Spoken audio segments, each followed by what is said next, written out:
Para entender o carisma, precisamos entender um pouquinho mais quem nós somos, como homem, como mulher. Para que nós nascemos? Cada um nasceu num lugar diferente, cada um tem pai, mãe diferente. Somos homens, somos mulheres de várias nacionalidades. Mas todos temos uma coisa em comum. Nascemos para nós nos santificarmos. Ninguém nasceu para ficar aqui na Terra. Ninguém nasceu para ficar mais importante do que o outro. Não nascemos para fundar uma igreja, nem para fundar um carisma. Nascemos para nós nos santificar.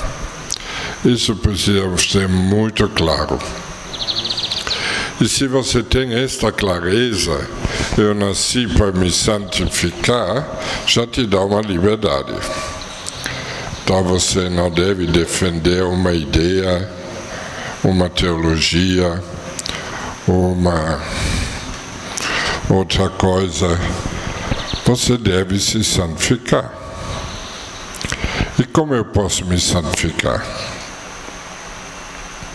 O caminho sempre é o mesmo. Amando, pensando no outro. Agora, é verdade, na história, tem muitas tentativas para se santificar. Por exemplo, já na Idade Média, existem os conventos. Pessoas que se retiram para ficar mais em silêncio, mais oração, mais separado do mundo, para não sofrer as tentações e se santificar. Uma forma. Os argentinos que vivem nas cateiras têm lá perto um grande claustro das Cartuchos.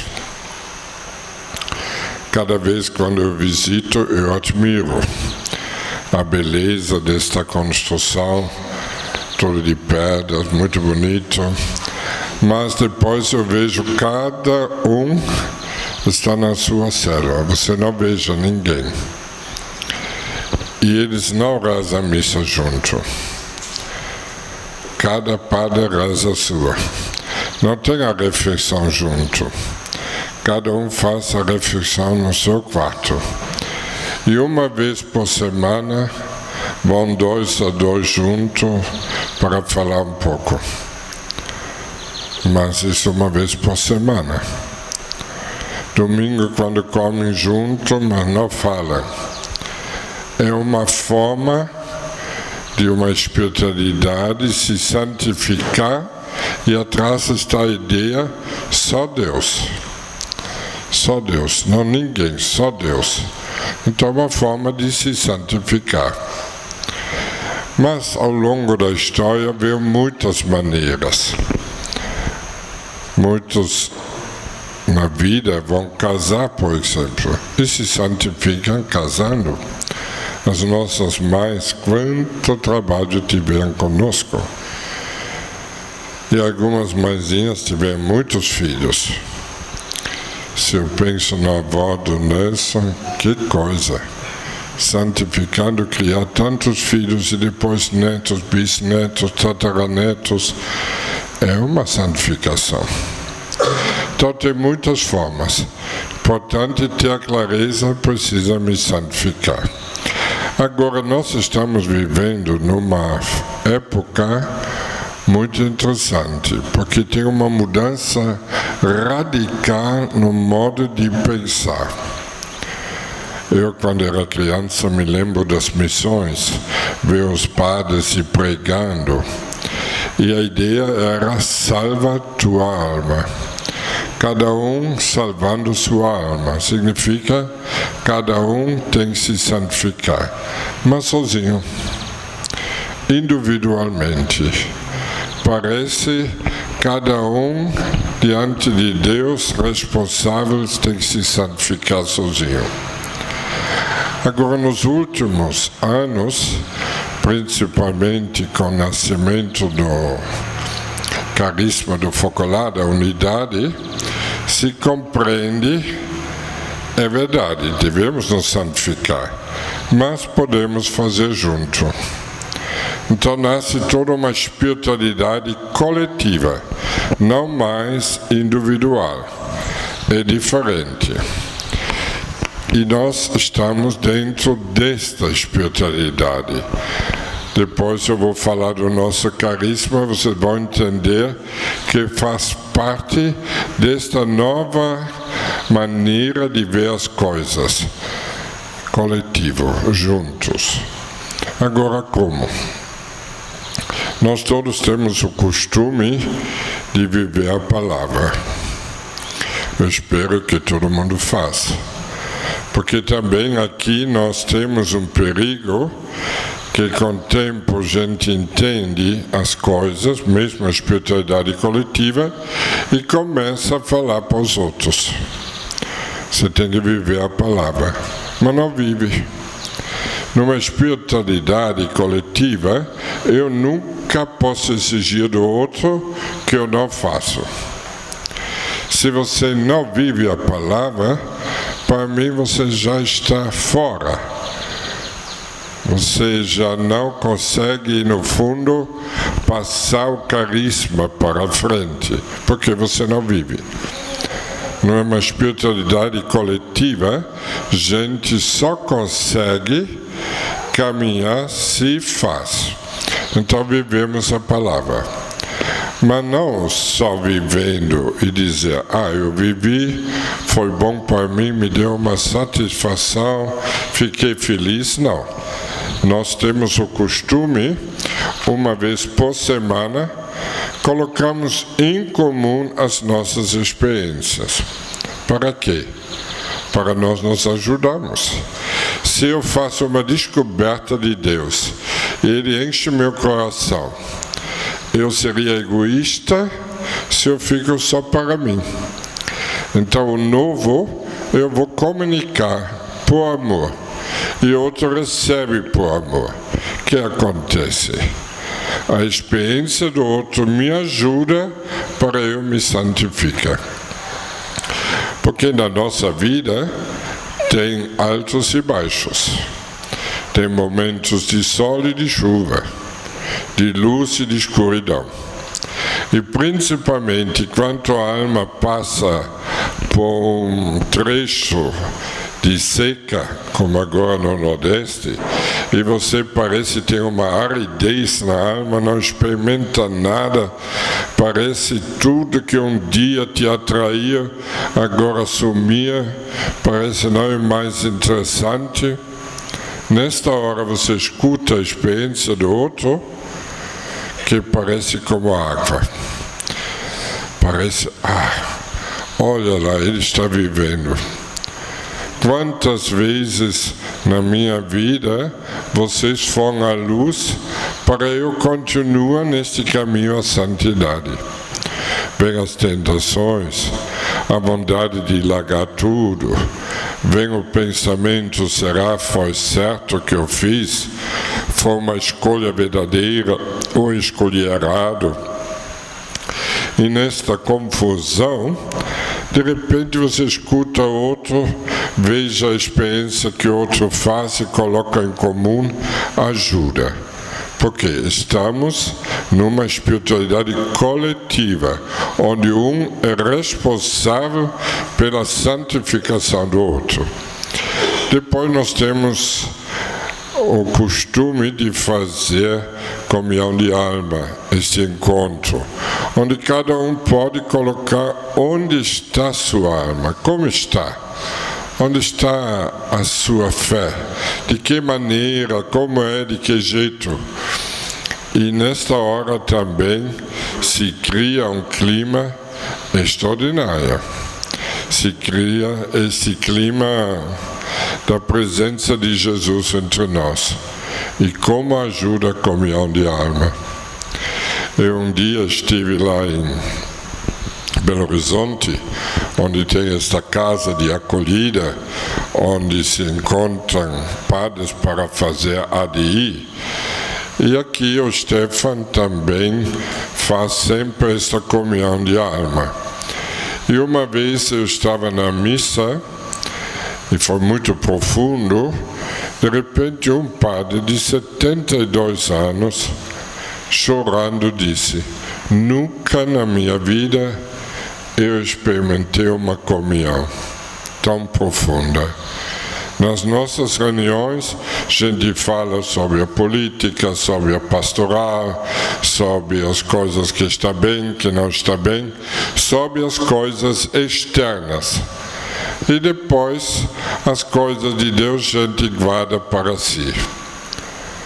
Ainda essa espiritualidade individual. A gente não fala de Deus que está dentro de nós, não fala da alma. E com isto fica só e sofre. Agora que ele experimentou essa comunhão, ficou impressionado, tocadíssimo. Foi realmente para ele quase uma revelação. Feliz. E disse: nunca tinha feito.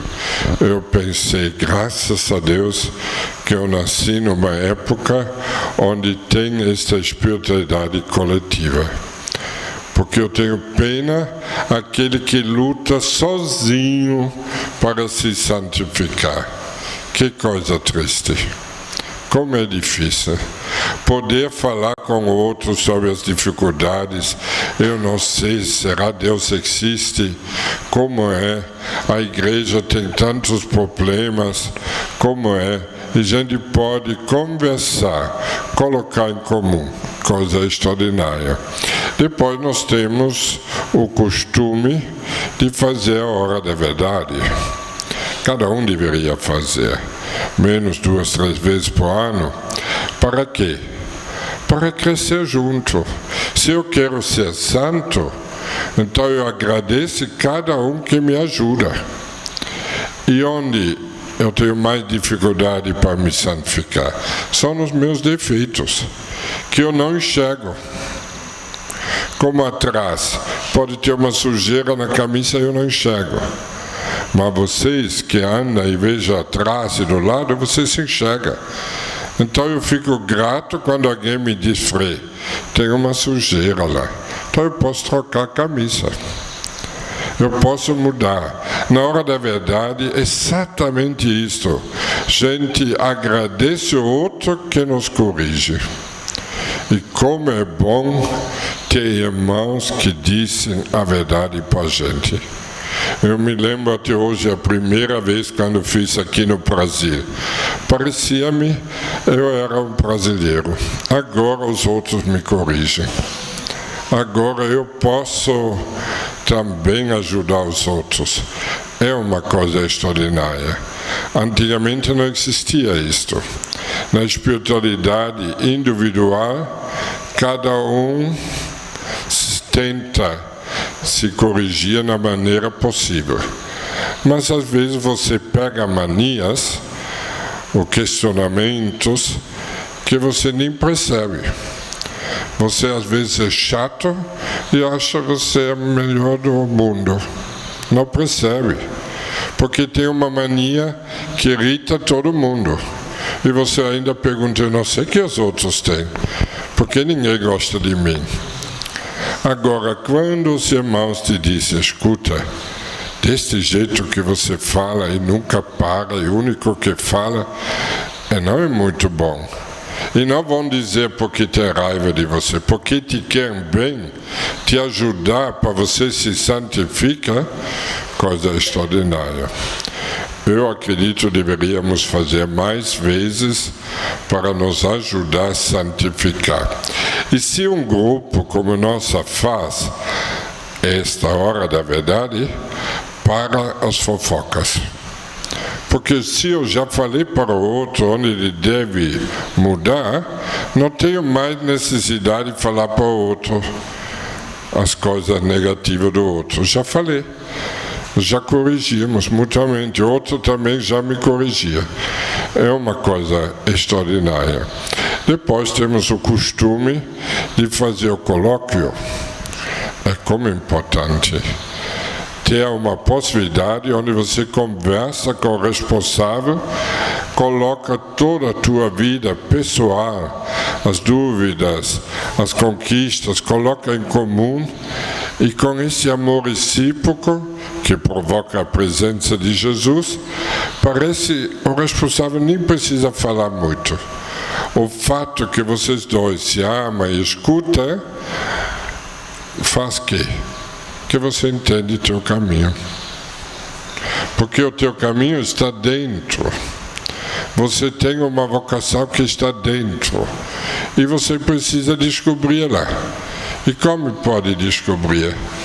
Exatamente vendo junto com o outro, com o responsável, para ter esse Jesus no meio e começa a entender esta vocação.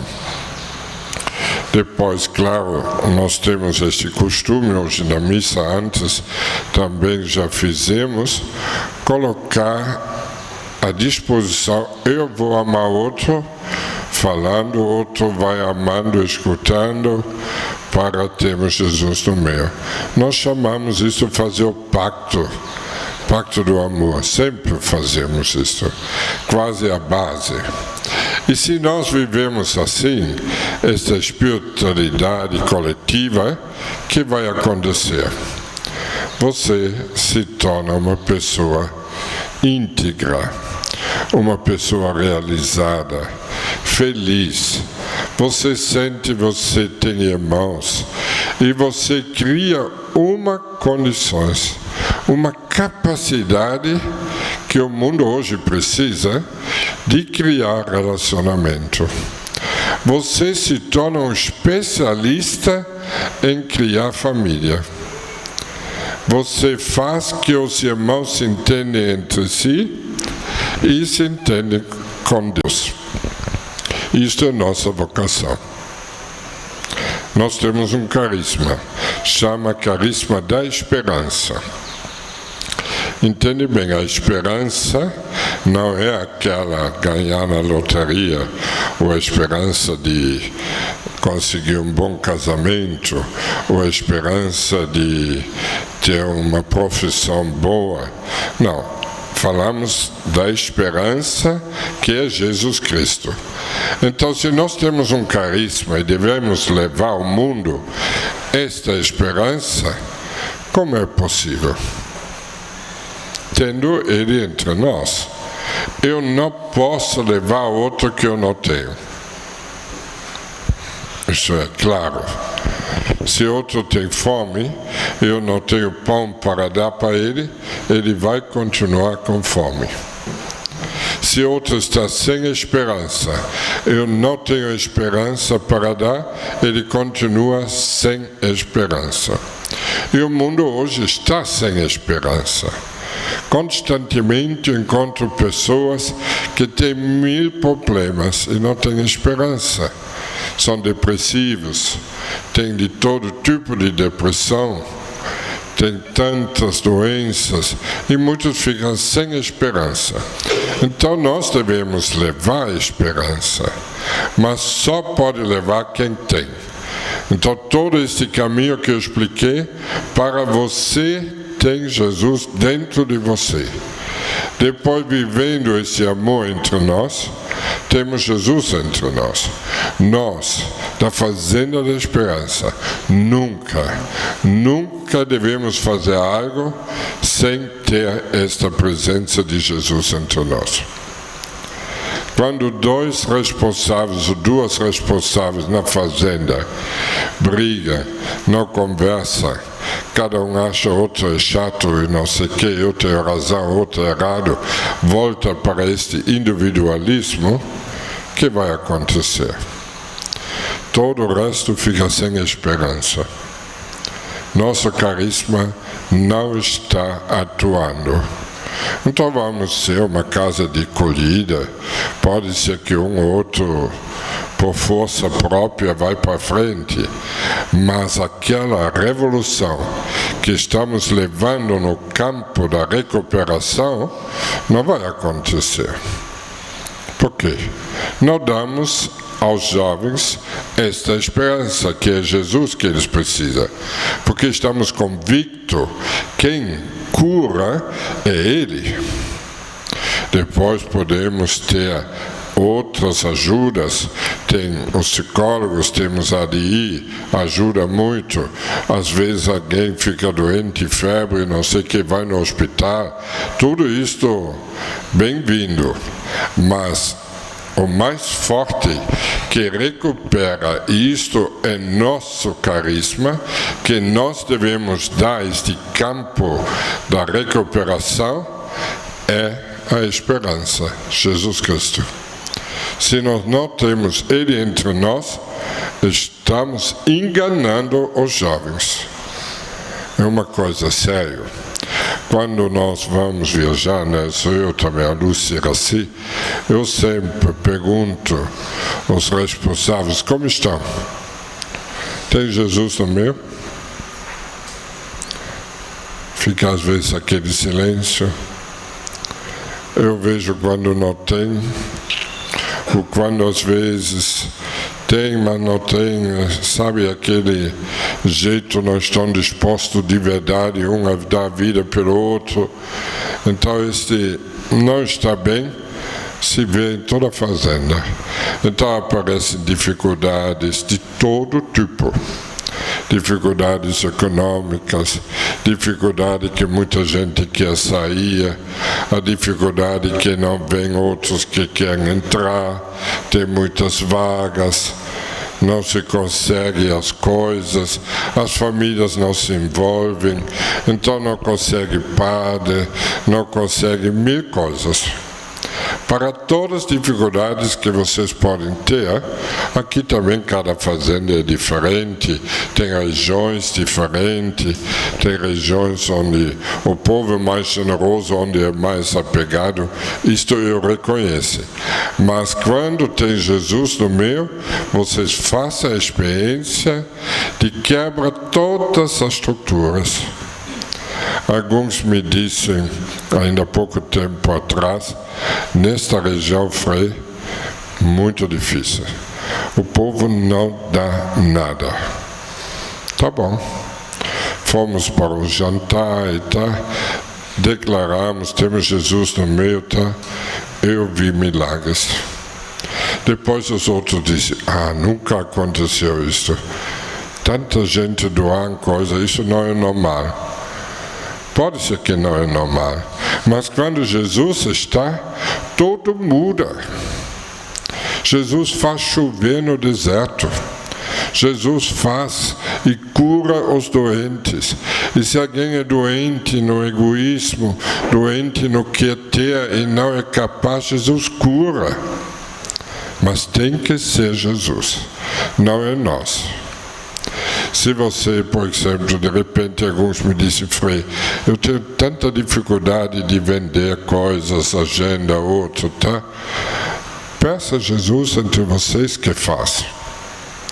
Esses dias nós fomos para Tucumã e perguntamos ao Padre Luiz, pode levar algumas agendas? Claro.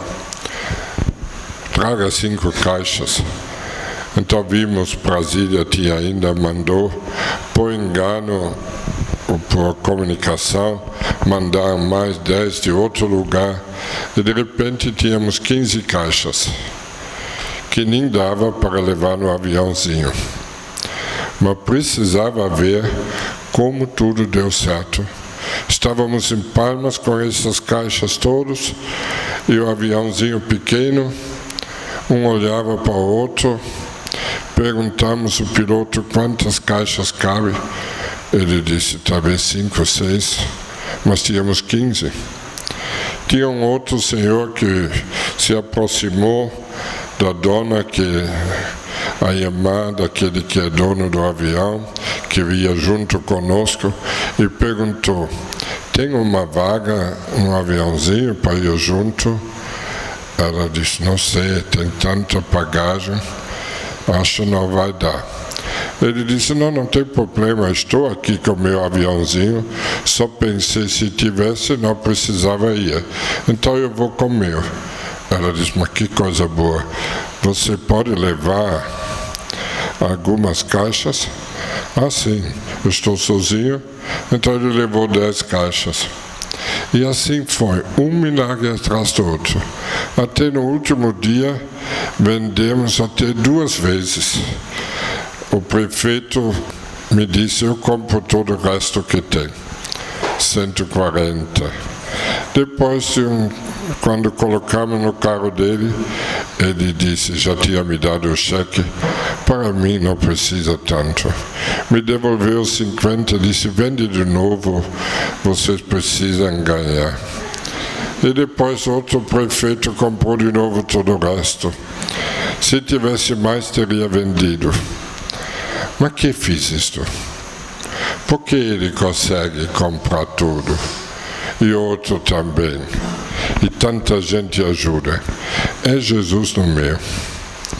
Não pensam que tem alguém que pode tocar os corações. Só Ele.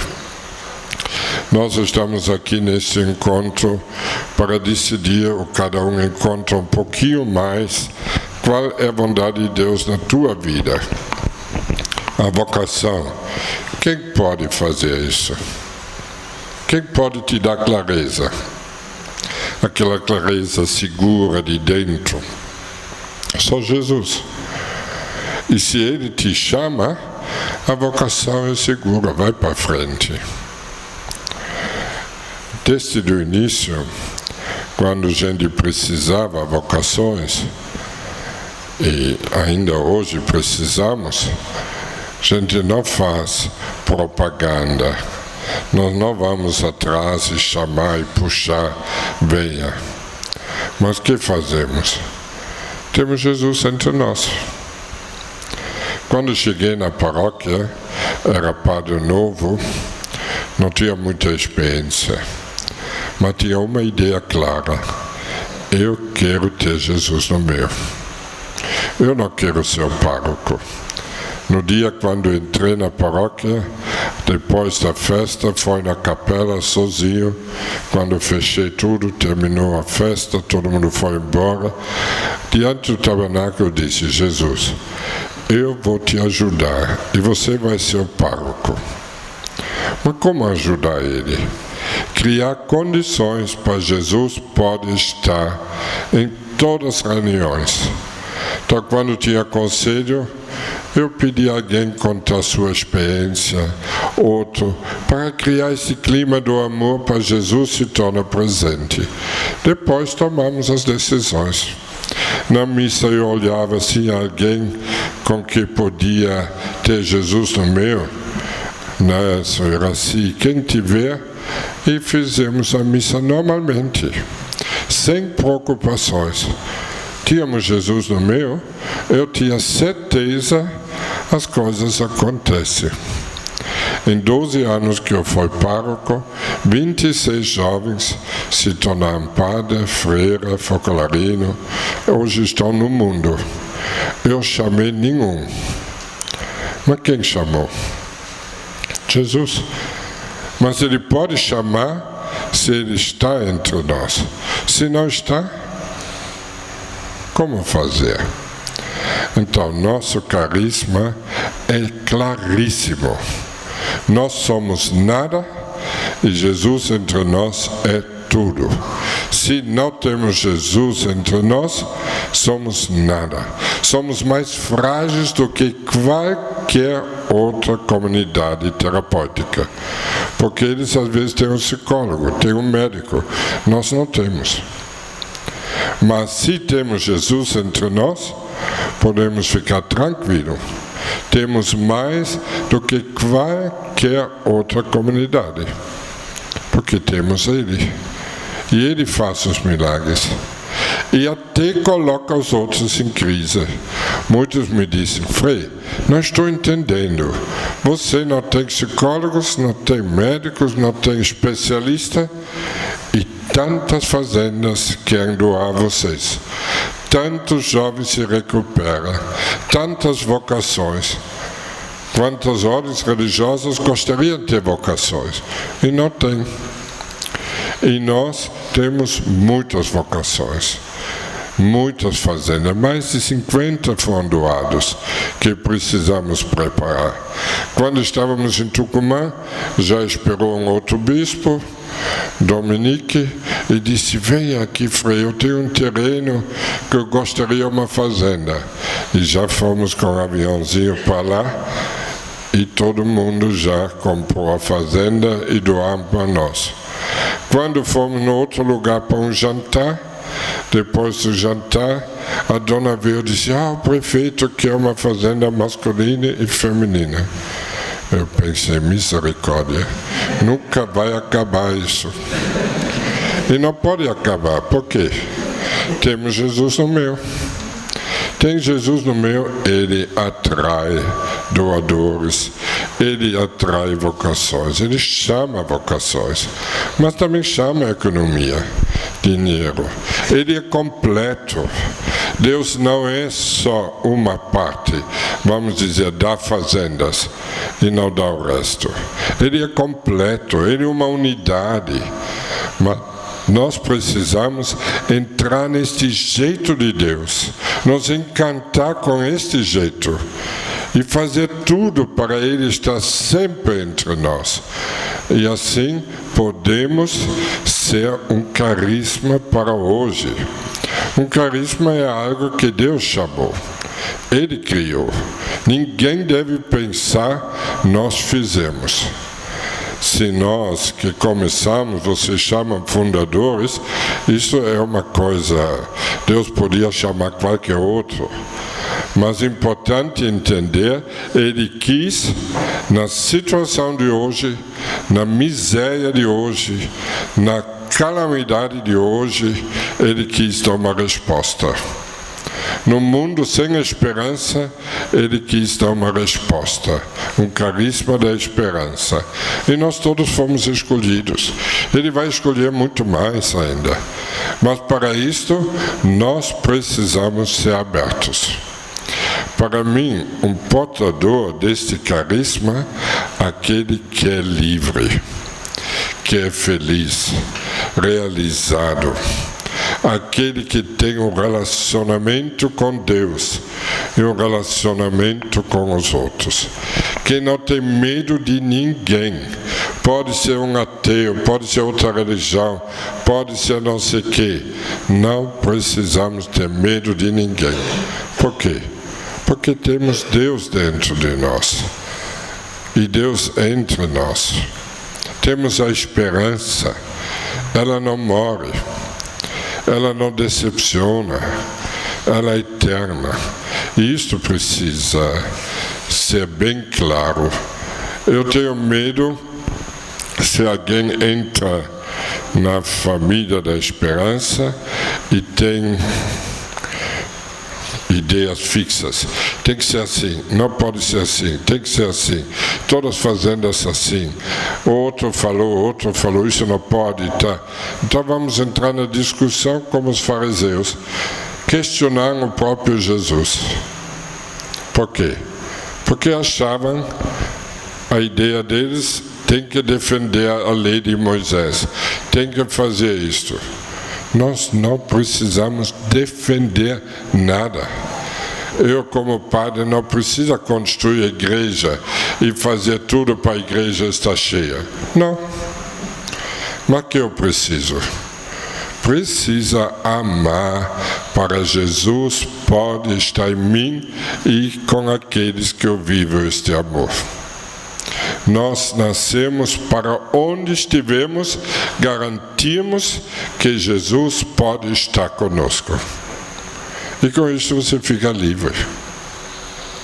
Eu fico triste quando às vezes tem as discussões, a fazenda deve ser assim, isto pode ou não pode.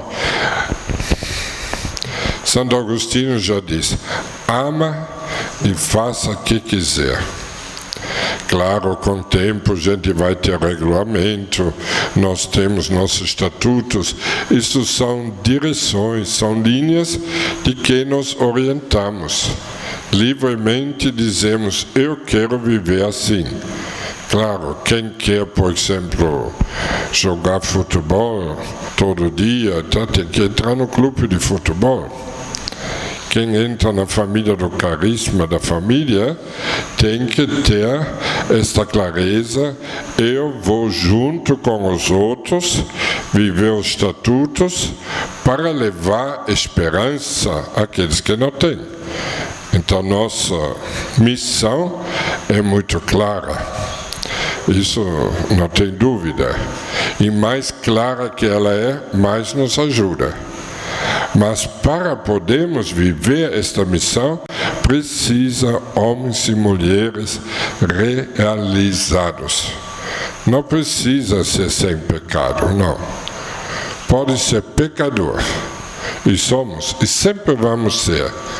Mas precisamos ter a clareza. Nós só conseguimos levar para frente este carisma se nós nos amamos. E quando você descobre o pecado do outro, e ele é capaz de chorar do seu pecado, recomeça, se ama mutuamente, e Jesus nasce e vai para frente. Só não pode permanecer na família quem não quer mudar. Tem pessoas que têm defeitos sérios e não querem mudar.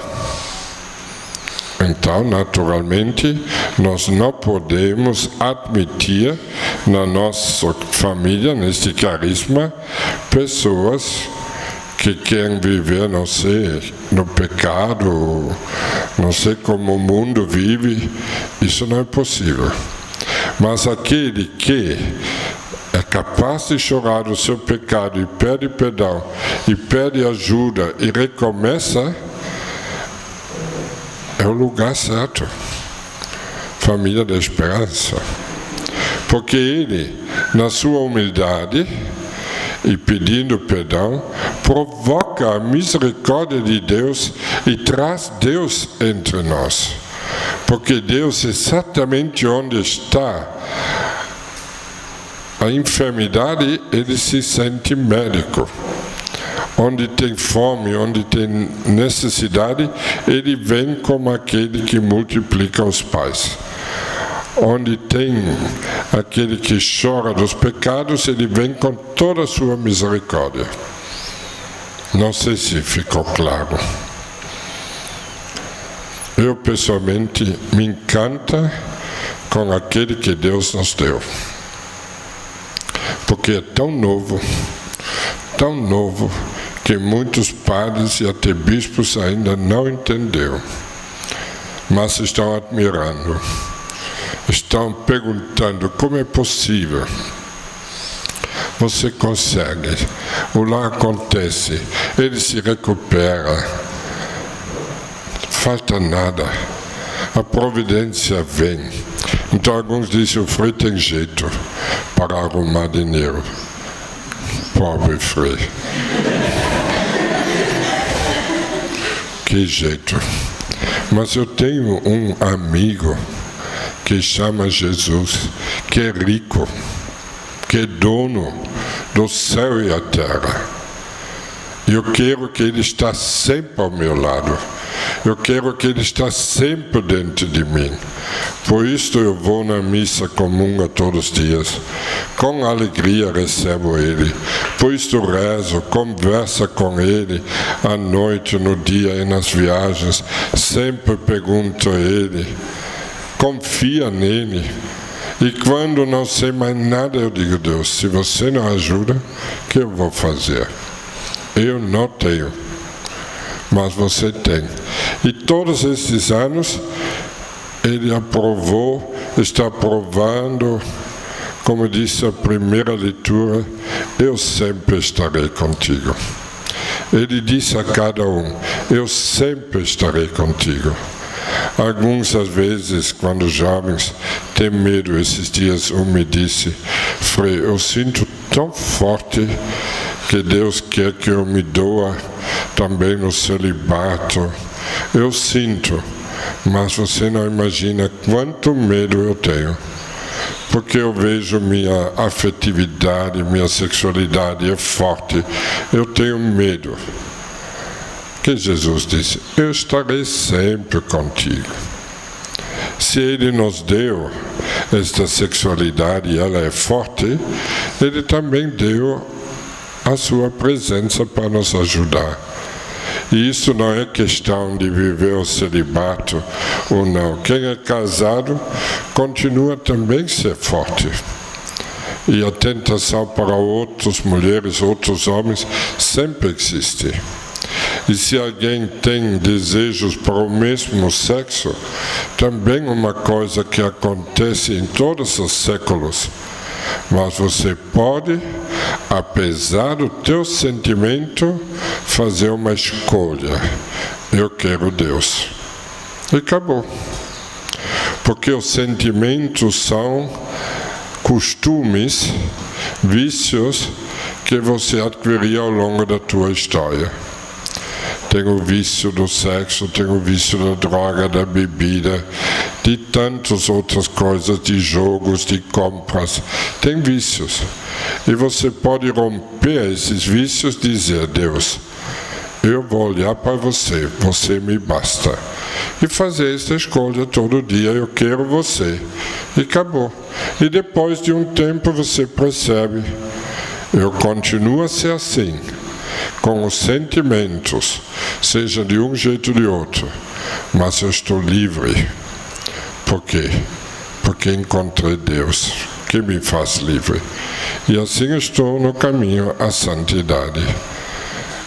E um dia posso me entregar totalmente a Deus, porque Ele me fez livre e me deu a possibilidade de eu escolher esta liberdade para ser feliz. Então nós queremos na família pessoas assim, livres para amar, para dialogar, criar relacionamento com Deus e com os outros.